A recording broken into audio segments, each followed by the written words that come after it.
Ryan Reynolds here for, I guess, my 100th Mint commercial. No, don't. I mean, honestly, when I started this, I thought I only have to do like 4 of these. I mean, it's unlimited premium wireless for $15 a month. How are there still people paying 2 or 3 times that much?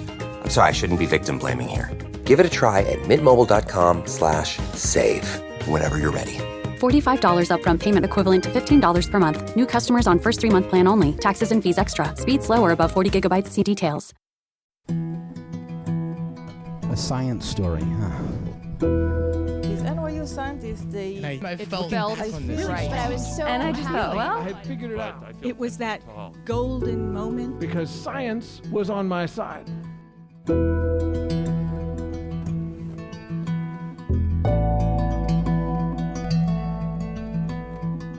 Hey everyone, welcome to the Story Collider, where we bring you true, personal stories about science. I'm your host, Misha Gajewski, and it's been a while since I've talked to you. I missed you. But like our storytellers this week, I needed to get outside, be in nature and do some healing. So just a few weeks ago, I got on a plane to go to the Yukon to do a 5-day backcountry hiking trip in Tombstone Territorial Park. I walked up and down mountains for 5 days with a 50-pound pack on my back. I cried, I lost a toenail, and I ruined my knees for a few weeks. But there was this one moment where after 3 hours of literally clawing my way up a loose gravel slope of a mountain in the pouring rain, where I finally got to the top and the clouds cleared and the crystal blue lake in the valley glinted in the sun, that my shoulders dropped, my inner to-do list monologue was quiet, and all my worries just disappeared. I don't know if it's the trees, the fresh air, or the fact that while I'm hiking in the backcountry, I literally can't do anything but focus on the tasks I need to survive. But I crave that feeling of peace. And it's not just me who thinks that being in nature can be healing. There's a whole bunch of research behind it. Studies have found that time in nature, as long as people feel safe, is an antidote for stress. It can lower blood pressure and the stress hormone levels, reduce nervous system arousal, enhance immune system function, increase self-esteem, reduce anxiety, and improve mood. How cool is that? Anyway, both our stories this week explore the phenomenon of using nature as a catalyst for healing. Our first story is from John Aubert. He first performed this story online at our second Super Collider Story Slam in April 2021.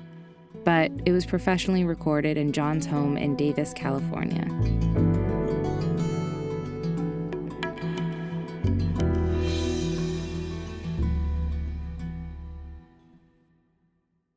The hour-long drive was silent, tense. I was angry, I was heartbroken, I was lost. This was definitely not the parenting experience I'd signed up for. We were once so close. Hiking companions, book buddies, fellow adventurers, and now it was all drifting away. Looking back at her in the rearview mirror, her teenage gaze seemed filled with disdain.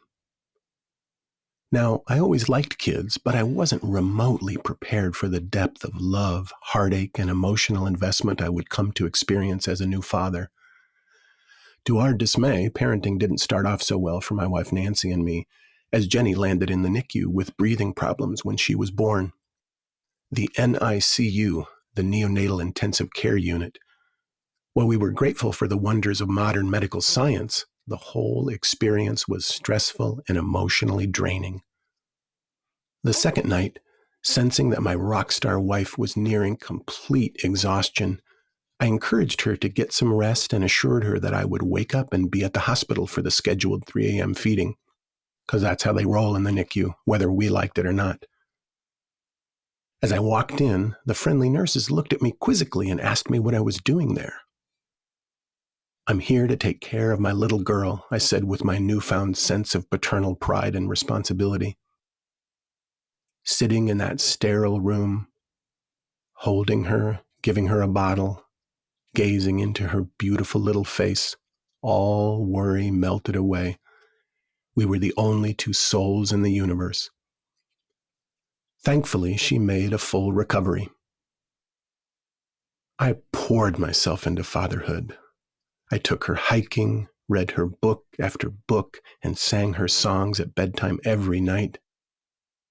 When she was about 6, I started to make up elaborate serialized bedtime stories about an adventurous little chihuahua named Minty. Just when I thought I couldn't come up with another installment, she'd say, "Daddy, please, just one more." I adored that little girl, and she adored me. But little girls grow up. They become independent, and they need to distance themselves from their parents. My wife dealt with this so much better than me. She was just better at letting her grow up than I was. For me, it was death by 1,000 cuts. Now, there's nothing remarkable or out of the ordinary about the evolution of our relationship. At some point, dads lose their luster, and a teenager just needs to find herself on her own terms. My rational brain understood that, but it was heartbreaking for me nonetheless. I missed my little girl. So that was the fragile landscape of our relationship as I looked back at my 13-year-old in the rearview mirror that morning, racing to catch a boat. We'd flown back to Ohio to join some of my wife's family on a grand summer road trip to Canada. We eventually made our way to a small village east of Quebec City on the St. Lawrence River. As a geography teacher and nature lover, I was beside myself.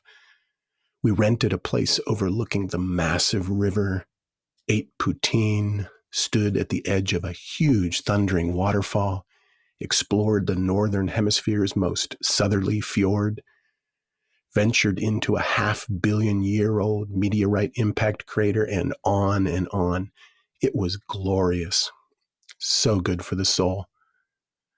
At one point, I commiserated with my brother-in-law about teenager woes, and he said that his daughter, only a few years older than mine, hadn't spoken with him in 2 months. Not a single word. That scared the crap out of me. So the day comes that we all decide to pile in the car and go whale watching, and Jenny refuses to go, just as we're ready to drive away. "We've come 3,000 miles and you just want to sit inside and stare at a screen? You've got to be kidding me," I said angrily. "Are you trying to ruin everyone's vacation?"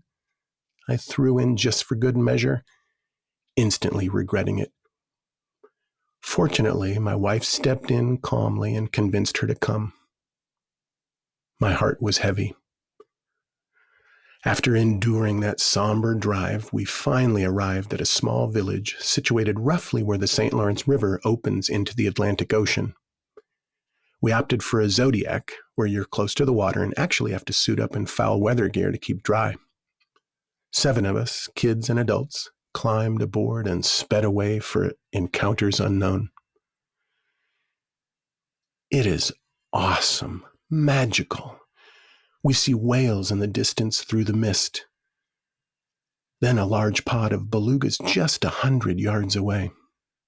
Then, not 10 feet off the port side of the boat, I notice a ring of bubbles begin to rise out of the water.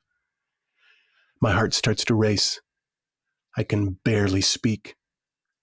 Finally, I say, "Look, look, look!" Just then, a massive humpback whale with her cavernous maw wide open rises from the water right in front of us, scooping up thousands of krill before rolling slowly onto her side and disappearing into the blue-black. It is unbelievable, an intense, emotional, deeply affecting experience. I look back to see everyone's reaction, and my eyes pause on Jenny, her face peering out of the tightly drawn hood of her parka. I don't know how, I don't know why, but in that moment, I am instantly catapulted a decade into the past. Against all logic and reason, I am looking at the face of my precious little 3-year-old, beaming with wonder and pure delight. As I gaze at her face, I am completely overcome with emotion, a paralyzing mix of fear, joy, bewilderment, and love. I am having an utterly terrifying and exquisitely beautiful break from reality. There she is, my little girl.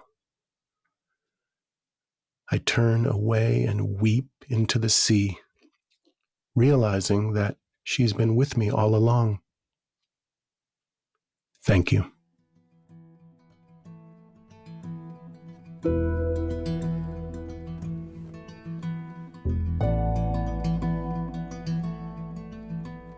That was John Aubert. John Aubert is a professor of geography and environmental sciences at American River College in Sacramento, California. He is also a seasoned storyteller and has taken the stage at numerous Moth Story Slams and has been a featured storyteller for Capital Storytelling, 6 Feet Apart Productions, and Artists Standing Strong Together. Okay, before we continue with today's episode, a couple of reminders. We have shows coming up in New York, Vancouver, Western Massachusetts, Atlanta, and more this October. You can check out storyteller.org/shows for tickets and more information.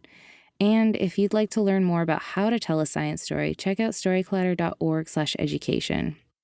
We offer private workshops both online and in person for groups, and we offer public courses for individuals online as well. Also, for more updates and cool behind-the-story pictures and other awesome content, you should totally follow us on social media. We're on Instagram, Twitter, Facebook, and TikTok. Find us at Story Collider. And finally, if you're a fan of this podcast, and if you, like us, believe in the power these stories have to reveal the humanity behind science, to change our understanding of how science happens and who it belongs to, please consider donating to the Story Collider at storycollider.org/donate. You can also sign up to support us on a monthly basis at patreon.com/thestorycollider.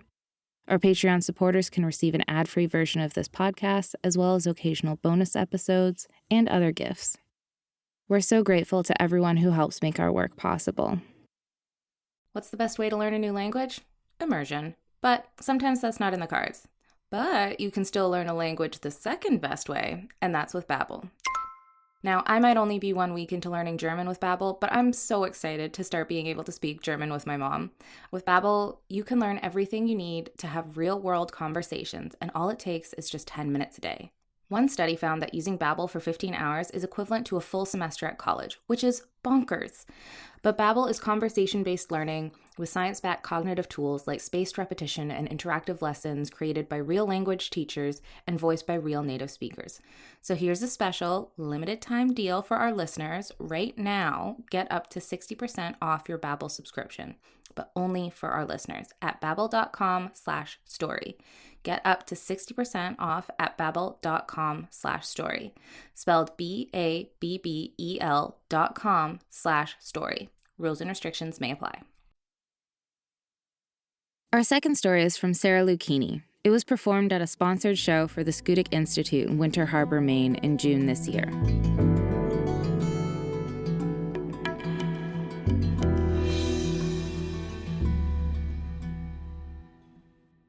I've got a 40-pound pack on my back, sweaty shoulder straps digging in, and freezing cold water rushing through my Crocs as I step into the raging river. I've only just begun, and I'm already annoyed with myself. Why do I choose to spend my vacation time putting my body through the hell of backpacking 100 miles through Maine's wilderness?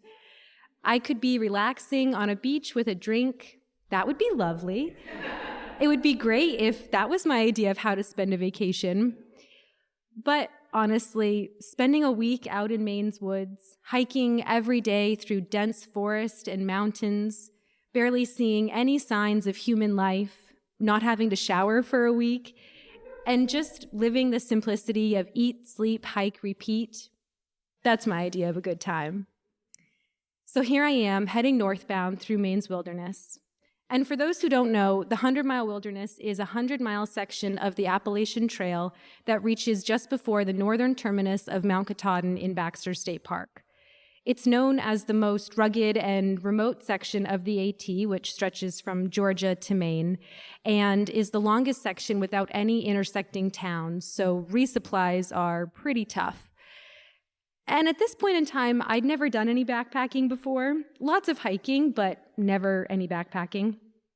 But I figured, why not start with the most rugged and remote section of the AT?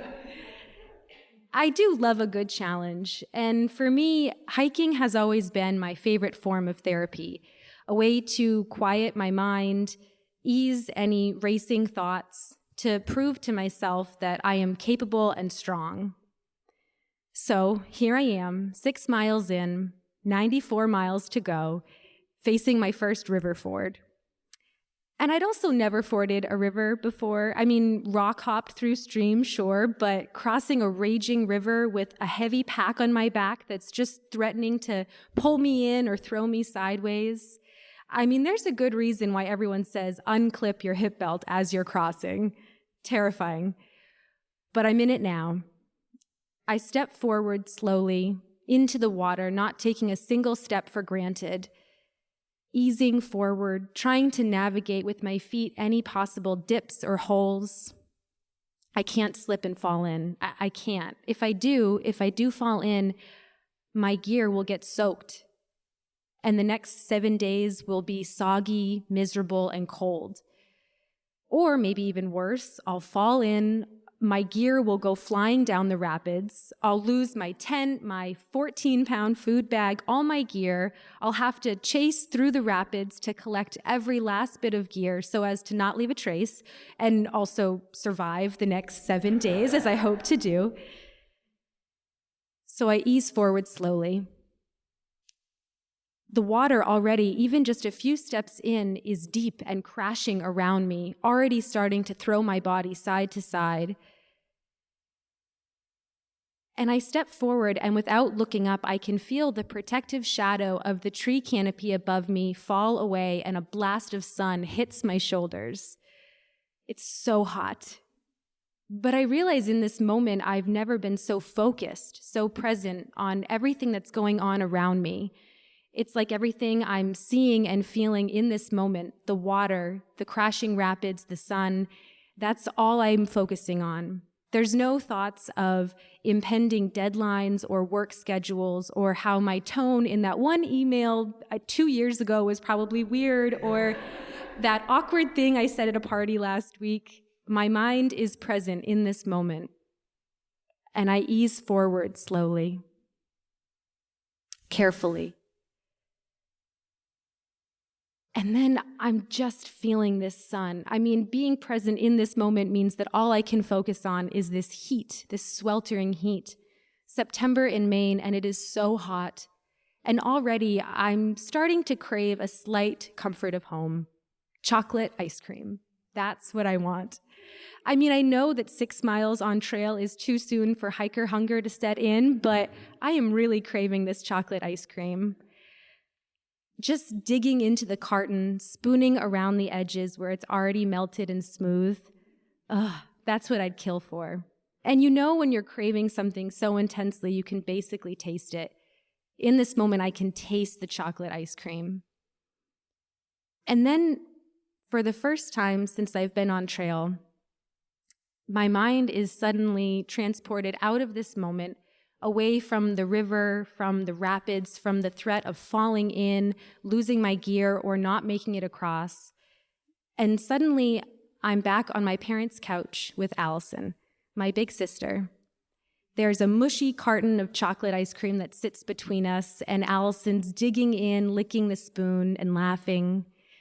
Allison, my big sister, who always shamelessly ignored her lactose intolerance, usually to the dismay of those around her, naturally.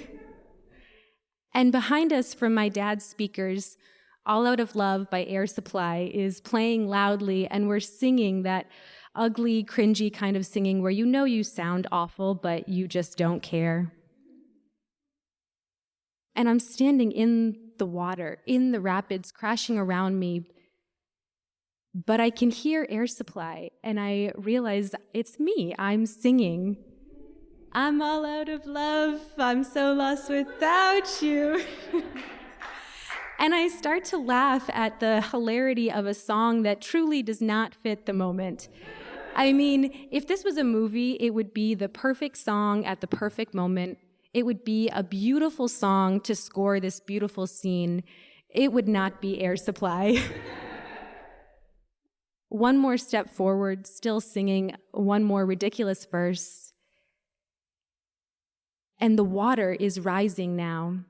I look below me and it's black, deep water, dark and foreboding, and it's crashing around me, throwing my body side to side, and I have to stand tall to keep the bottom of my pack from getting saturated and wet, but still maintaining my balance.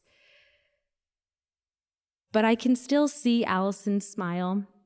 I can see the little twinkle in her eye when she'd roll her eyes at me as I remind her, you know you're very lactose intolerant. So I take another step forward, easing slowly still trying to anticipate any sudden holes or dips with my feet. And I'm focused on the water crashing around me, but in my mind, scenes from my parents' couch are playing on a loop. I can't seem to get the taste of chocolate ice cream off my tongue or the look of glee on Allison's face out of my head. So I take another step forward. And I realize the water is moving a little slower now. I'm no longer being thrown side to side. My legs are wet but exposed to the sun.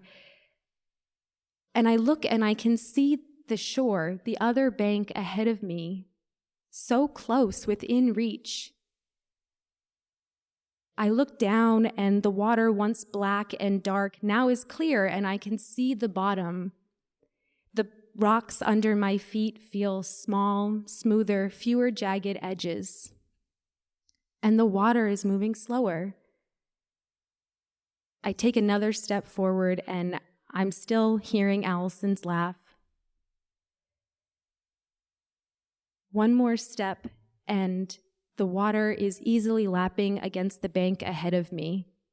I'm so close. Am I actually gonna make it across? I take one more step and I'm out of the river. And I turn and I look at the rapids now behind me and I can still see Allison smile. And in that moment, I miss her. Allison died by suicide when she was 24 after a long battle with major depression. And, you know, everyone says that grief comes in waves. Well, I think it comes in crashing river rapids. 6 days later, after that first river ford, and after many, many other river fords, many ramen bombs and bear hangs, and many, many miles, I crossed Aubert Bridge in Baxter State Park, successfully completing the 100-mile wilderness, my first section hike of the Appalachian Trail. And staring up at Mount Katahdin in front of me, Allison wasn't with me to celebrate, but I did get the last of the chocolate ice cream at the campground store, so I think maybe she had a little something to do with that. Thank you.